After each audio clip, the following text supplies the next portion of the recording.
सवाल जैसे जन्नत जहन्नम का जो डर दिखाया गया है मुसलमानों के अंदर, जो उसको इतना डरा दिया गया कि वो कोई भी ऐसी चीज़ करने से नहीं चूकता कि वो चाहे इंसानियत के लिए गलत है, लेकिन वो कर रहा है इस चीज़ को समझ के कि वो अल्लाह का हुक्म है। जी। जैसे चार चार शादियाँ, जो कि अजीब लगती है बहुत सी सुनने में, और खुद नबी मोहम्मद ने 11-11 शादियाँ की हैं। हुँ। शादियाँ भी की हैं, और साथ में जो जंग करते थे, वो जंग में लूटी हुई औरतें, जो ये खुद कहता है कुरान कि आप जो है ऐसी औरतों को गुलाम बनाओ जो इस्लाम को नहीं मानती, उन्हें नहीं, इस्लाम नहीं सिखाता। मुसलमान ये बात बोलते हैं, झूठ बोलते हैं। इस्लाम के अंदर तो दूसरे धर्म को मानने वाले को शिर्क कहा है कि अगर मुसलमान भी दूसरे धर्म की इज्जत करेगा तो वो शिर्क कर रहा है, उसको मुशरिक बोला गया है और ये बहुत बड़ा गुनाह है। नमस्कार दर्शकों, स्वागत है आप सभी का हमारे चैनल पर। मैं हूं आपके साथ सोनी चंद्रा। देखिए, आज का जो ये वीडियो है बहुत खास होने वाला है, क्योंकि आज हम किसी भी पॉलिटिकल मुद्दे पर बात नहीं करेंगे। आज हम बात करेंगे इस्लाम को लेकर के। और चर्चा के लिए हमने जो दो स्पेशल लोग बुलाए हैं, एक्स मुस्लिम सलीम जी और एहसान जी। इनसे हम बात करेंगे इस्लाम को लेकर जो हमेशा से मुद्दे हमेशा से चर्चा में रहे हैं, चाहे वो हलाला को लेकर के हो, चाहे वो तीन तलाक को लेकर के हो, चाहे जो शब्द बहुत यूज होता है काफिर, उन सब चीज़ों पर हम सर से चर्चा करेंगे कि एक्चुअल में उसका इस्लाम धर्म के अंदर कुरान में उन सब का किस तरीके से जिक्र किया हुआ है। जी जी। सर, क्या कहना चाहेंगे आप इस्लाम के बारे में? थोड़ा एक्सप्लेन करेंगे कैसे आपने मूव किया, अच्छी इसमें कैसे बना? एक्स मुस्लिम नहीं हूँ मैं। सबसे बात मैं एक्स मुस्लिम नहीं हूँ। अकॉर्डिंग टू इस्लाम और मुसलमान के हिसाब से ये है कि अगर जो इंसान इस्लाम में शक करता है, सवाल उठाता है, वो मुसलमान नहीं रहता, ये इस्लाम कहता है। तो उनके हिसाब से हम मुसलमान नहीं रहे, वो हमें एक्स मुस्लिम बोलते हैं। एक्स मुस्लिम का मतलब कि अब वो मुसलमान नहीं है। बाकी हम और किसी धर्म को नहीं मानते, इस्लाम को ही मानता हूँ मैं आज भी। और ये है, इस्लाम पे मैं इस सवाल रखता हूँ सवाल अपने। रखते हैं। हाँ, जी। मतलब मौलवी से पूछता हूँ कि भाई ये मेरे सवाल हैं, इनके जवाब दे दो, मैं वापस आने को तैयार हूँ। वही मेरी दिमाग फिर से लौटाएगा, ऐसी बात नहीं है कुछ भी। जी। तो यही चीज़ें हैं बस। क्या क्या सवाल है सर? एक दो आप अगर आपकी इच्छा अनुसार बताना चाहें। सवाल जैसे जन्नत जहन्नम का जो डर दिखाया गया है मुसलमानों के अंदर, जो उसको इतना डरा दिया गया कि वो कोई भी ऐसी चीज़ करने से नहीं चूकता कि वो चाहे इंसानियत के लिए गलत है, लेकिन वो कर रहा है इस चीज़ को समझ के कि वो अल्लाह का हुक्म है। जी। जैसे चार चार शादियाँ, जो कि अजीब लगती है बहुत सी सुनने में, और खुद नबी मोहम्मद ने 11-11 शादियाँ की हैं। शादियाँ भी की हैं, और साथ में जो जंग करते थे, वो जंग में लूटी हुई औरतें, जो ये खुद कहता है कुरान कि आप जो है ऐसी औरतों को गुलाम बनाओ जो इस्लाम को नहीं मानती, उन्हें गुलाम बनाने का हुक्म है। और उनके साथ बिना निकाह के संबंध बनाने का भी हुक्म है। और यही काम सहाबाओं ने और अल्लाह के रसूल से साबित होता है हदीसों के हिसाब से कि उन्होंने भी किया है। जी। तो ये जब चीज़ें अजीब देखी तो मेरे दिमाग में सवाल उठे, और मैंने इस चीज़ को। सर, क्या वाकई में जैसे कहा गया है कुरान में कि शैतान को पत्थर मारा जाता है, तो काफिर को पत्थर मारने से भी पुण्य मिलता है क्या? पत्थर नहीं, उनकी गर्दन काटने से पुण्य मिलेगा। कुरान कहता है सूरह तौबा की आयत नंबर 5, तो उसमें साफ साफ लिखा हुआ है कि आप जो है उनको जहाँ भी पाओ, काफिरों को, उनको उनको उनको मार दो, जी। गर्दनें उड़ा दो, और यहाँ तक के उनकी धाक लगा के बैठो। जब भी वो तुम्हें दिखाई दे जाए उनको मारो, और जब वो इस्लाम कबूल करने के लिए मजबूर हो जाएं, खुद कहने लगे कि अल्लाह ही गवाही दे, और ये कहें कि हम जिजिया देने को तैयार हैं, तो फिर वो आपके भाई हैं, यानी फिर वो आपके मुसलमान भाई बन जाएंगे। वो इस्लाम को कबूल कर लेंगे, तो अगर नहीं करते तो आप उन्हें मार दो। ये कुरान और अल्लाह कहता है। देखिए सर, बड़े बड़े मुस्लिम स्कॉलर्स कहते हैं कि नहीं, कुरान मतलब ये इस्लाम तो काफी शांति प्रिय धर्म है, सबको एक साथ एकजुट लेकर के, और दया भावना है इस्लाम के अंदर काफी। क्या वाकई ऐसा है? नहीं नहीं, ये जो चीज़ें हैं ये सिर्फ ऊपर ऊपर की बातें हैं उन मुसलमानों को समझाने के लिए।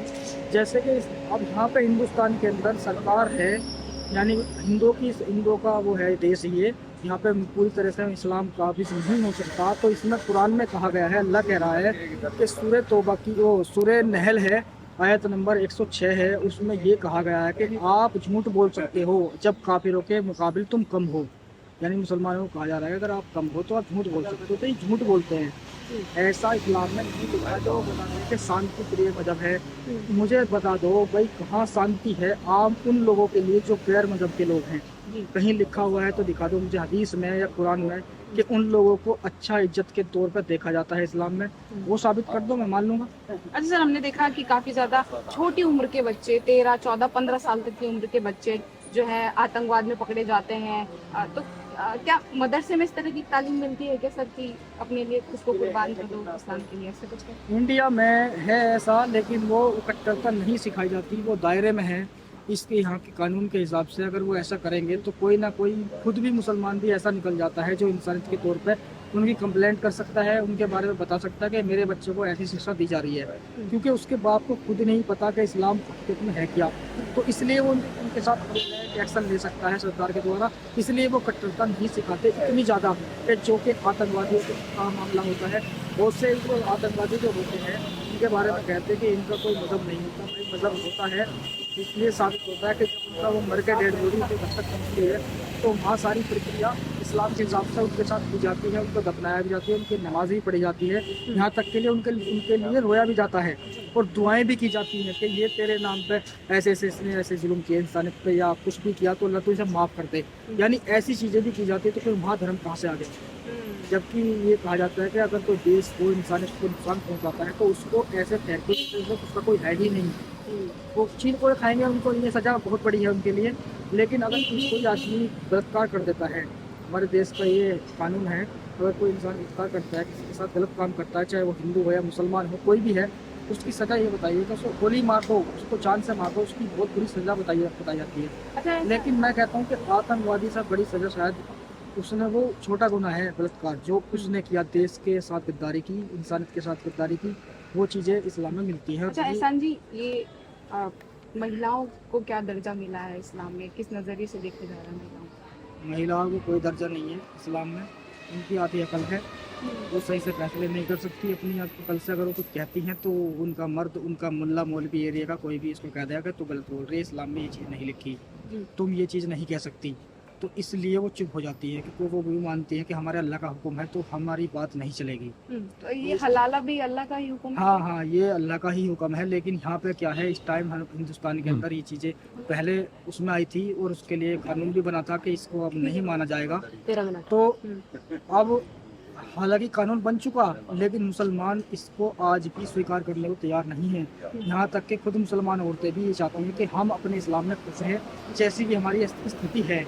लेकिन कुछ बदलाव आ रहा है। हम जैसे जो लोग हैं वो अपनी वीडियो के माध्यम से बातें रखते हैं, हमारी सुनते हैं, इसलिए बहुत लोग संभल भी रहे हैं, समझ भी रहे हैं। मुस्लिम औरतें भी बाहर आ रही हैं, तो ये इसीलिए तो हम लोग बताने की कोशिश करते हैं लोग कि आप समझो इस्लाम में है क्या, सच्चाई क्या है, जो आपको बताई गई है वो सच्चाई नहीं है। अगर सच्चाई है तो आप साबित कर दो। अच्छा सर, कोई एक चीज़ जो आप चाहते हैं कि कुरान में जो आपको गलत लगी हो, अगर उसे किस तरीके से ठीक कर दिया जाए तो वो सबके लिए फायदेमंद हो सकती है। कोई एक चीज़ जो आप ठीक करना चाहते हो कुरान में, वैसे ऐसे में पूछना नहीं चाहिए, पर मैं एक नॉर्मल एक सवाल है मेरा कि मैं जानने के लिए उत्सुक हूँ, इसलिए मैं आपसे पूछना चाह रही हूँ। मुसलमानों का अकीदा अल्लाह ने साफ कहा है कि ये कुरान एक कंप्लीट है, इसमें कोई बदलाव नहीं कर सकता, ना ही हो सकता है, और ये इसे कोई कर भी नहीं सकता। इसकी हिफाजत हम करते हैं, यानी अल्लाह कह रहा है कि हम इसकी हिफाजत करते हैं, क़यामत तक करते रहेंगे, इसमें कोई बदलाव नहीं कर सकता। तो सीधी सी बात है, जब बदलाव नहीं हो सकता और जो हमने बातें रखी हैं वो हमारे हिसाब से गलत है, हम पूछते हैं, मुल्ला बोल पूछा कि आप इनका जवाब दो, तो अगर वो जवाब देंगे इसका मतलब वो कुरान में बदलाव कर रहे हैं। बदलाव जी, हमने वो पढ़ा है जो उसमें लिखा है, और अगर मुल्ला मौलवी उसमें कुछ डिफाइन करते हैं तो समझो कि वो कुरान में बदलाव कर रहे हैं। तो बात ये साबित होती है कि अल्लाह का कौल फिर झूठा हो जाता है। ये है सब, इसलिए कोई जस्टिफाई करने में नहीं करता। बिल्कुल, वो इसीलिए नहीं आते सामने कि उनको लगता है अगर हम इनके इसमें बोलेंगे तो हम गुनहगार हो जाएंगे, तो फिर हम कैसे सही रास्ते पे आएंगे। और जो लोग देख रहे हैं, पढ़ रहे हैं, हमारी बातों को सुनते हैं और वो बदल रहे हैं, तो फिर उनको उनके बारे में ये कहते हैं कि अब इनको इनकी गर्दनें काटने का हुक्म है, जो इस्लाम भी छोड़ देता है। तो वो क्यों कहते हैं, गलत कहते हैं। मैं तो ये कहता हूँ अपने मुसलमान भाइयों से कि भाई आप पढ़ो, आप उनको तनख्वाह देते हो, जिनके पीछे बैठ के आप नमाज पढ़ते हो, तो उनसे पूछो कि ये लोग बकवास कर रहे हैं इस्लाम के बारे में, एहसान ओपन माइंड है, ये गलत बोल रहा है, सलीम वास्तिक है गलत बोल रहा है, आप इनकी बातों का जवाब दो। इन्हें नहीं देते तो हमें दो, ताकि हम इनसे बात करें। सही गलत की पहचान होनी चाहिए। बिल्कुल, यही हम कहते हैं कि सच दिमाग दिया है यार, दिमाग दिया है कुदरत ने तुम्हें, इसका इस्तेमाल करो, जबकि इस्लाम में दिमाग का इस्तेमाल है ही नहीं।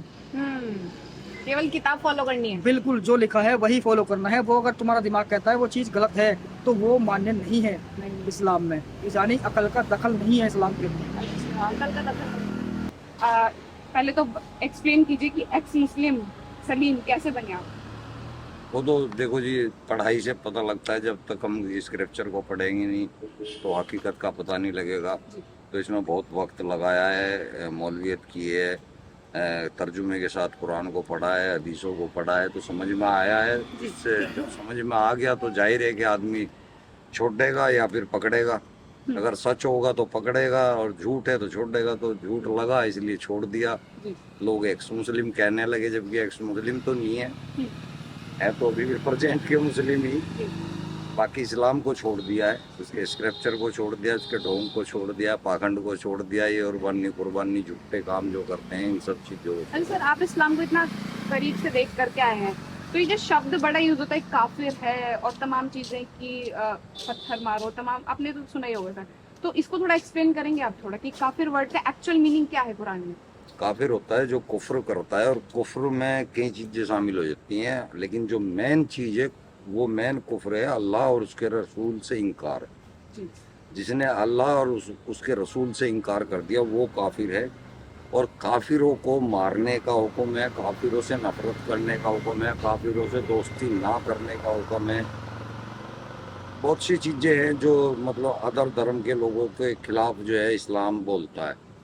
ऐसी चीजें हमें भी अच्छी नहीं लगी, पसंद नहीं आई, तो कुफ्र की मैंने आपको डेफिनेशन दे दी।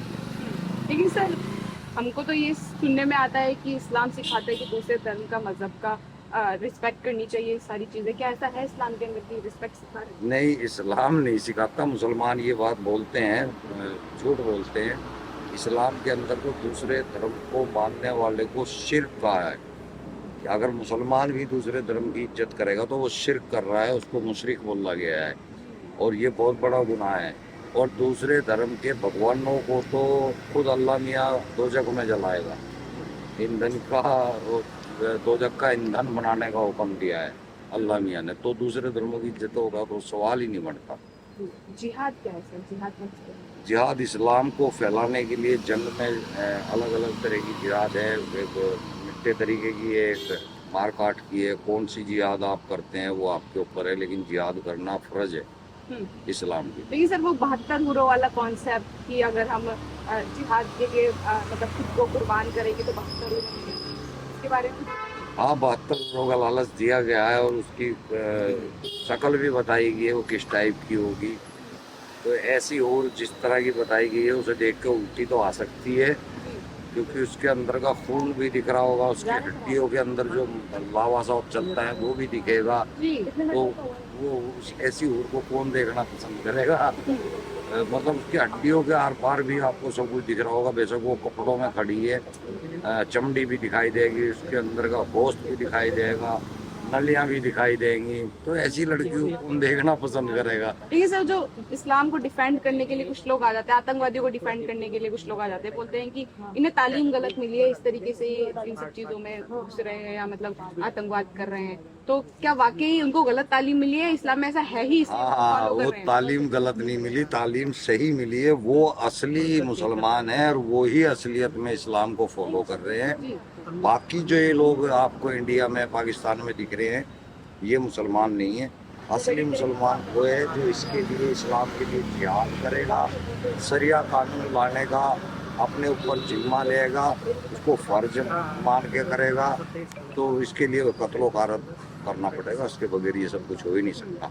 अच्छा सर, ये 3 तलाक और हलाला के बारे में आपसे जानना है। 3 तलाक बहुत बुरी प्रथा थी इस्लाम की, अब तो खत्म कर दी है। मोदी जी जिंदाबाद। लेकिन सर, अभी भी कुछ लोग फॉलो कर रहे हैं जो इस्लाम को अच्छे, मतलब वो पुराने रूढ़िवादी तरीके से मान रहे हैं, वो भी फॉलो कर रहे हैं 3 तलाक। वो बेवकूफ़ हैं जो फॉलो कर रहे हैं, नहीं तो ये इतना अच्छा मौका मिल चुका है अब तो सबको। तो पहले जो है नशे में फटाक से बोल देते तलाक तलाक तलाक, वो तलाक माननी जाती थी। अब ऐसा कुछ नहीं है, अब ऐसे तलाक नहीं माननी जाएगी, वो कैंसिल हो चुका है। उसके बाद का जो प्रोसेस है हलाला का, वो बहुत गंदा प्रोसेस है। कुरान खुद बता रहा है सूरह बकरा के आयत नंबर 230 के अंदर कि अगर एक औरत को किसी ने, उसके आदमी ने तलाक दे दी तो अब उसे दूसरे आदमी से निकाह करना पड़ेगा, उसके साथ संभोग करना पड़ेगा, फिर वो तुम्हें तलाक देगा, तब तुम वापस उससे निकाह कर सकती हो अपने पहले आदमी से। तो ये बहुत गंदा एग्जाम्पल अल्लाह ने रख दिया लोगों के सामने। सर, उर्फी को लेकर भी क्या बताया गया इसका? बुरके को नहीं, जिला बंद होता है वो यहाँ के लिए होता है, उसका बता रखा है कुरान के अंदर। बुर्का फिर कौन लेकर के आया? बुरका ये मुसलमान अपना अभी जबरदस्ती सऊदी अरब के लोगों को देख देख के पहनने लगे, जबकि वहाँ के लोग इसलिए पहनते हैं, मर्द भी पहनते हैं वहाँ बुरका, उसको बोलते हैं अल्फी। वहाँ इसलिए पहनते हैं ताकि धूल मिट्टी रेत ज़्यादा है वहाँ पे, रेगिस्तानी इलाका है, तो वहाँ जल्दी धूल मिट्टी कपड़ों पे शरीर पे लगती थी, वो चमड़ी को नुकसान देती थी, सिर में गिरती थी, स्वर को नुकसान देती थी, तो वो सर और पूरा शरीर ढाक के रखते हैं। वो रेगिस्तान की वजह से यहाँ के लोग पता नहीं है क्यों कर रहे हैं। जैसे कुरान जो है वो आसमानी किताब है या अल्लाह ने खुद लिखी है वो किताब? नहीं नहीं, अल्लाह मियाँ का इतना बेकार है कि वो किताब पे लिखता भी रहेगा। इंसानों ने अपना आप ही कहानी बना रखी है। मोहम्मद साहब ने बेवकूफ़ बना दिया, लोगों को टोपी पहना दी, वो पहन के घूम रहे हैं, मजे ले रहे हैं, सोच रहे हैं कि हम बढ़िया है, सही है। नहीं, वो बेवकूफ़ हैं। अच्छा, एक आखिरी सवाल सर, जो अजान के टाइम में जो कहा जाता है कि केवल अल्लाह के अलावा कोई पूजनीय नहीं है, क्या वो वाकई सच है कि जो मुस्लिम्स हैं वो इस चीज़ को फॉलो करते हैं कि अल्लाह के अलावा कोई पूजनीय है ही नहीं? हाँ, ये दिन में 5 बार तो अजान होती है ना, अल्लाह अकबर, अल्लाह ही सबसे बड़ा है, बाकी सब छोटे हैं, है ना। तो अल्लाह ही एक पूजने लायक है। अल्हम्दुलिल्लाह रब्बिल आलमीन, है ना, ये अल्लाह ही इबादत के लायक है, और कोई इबादत के लायक है ही नहीं है। औरों के तो भगवानों को भी जो है नजस टट्टी बता दिया है कुरान के अंदर। काफिर मानते हैं उनको। हाँ, काफिर है, मुशरिक हुए, मूर्ति पूजक हुए, काफिर हुए, ये एक ही कैटेगरी में ले रखे हैं।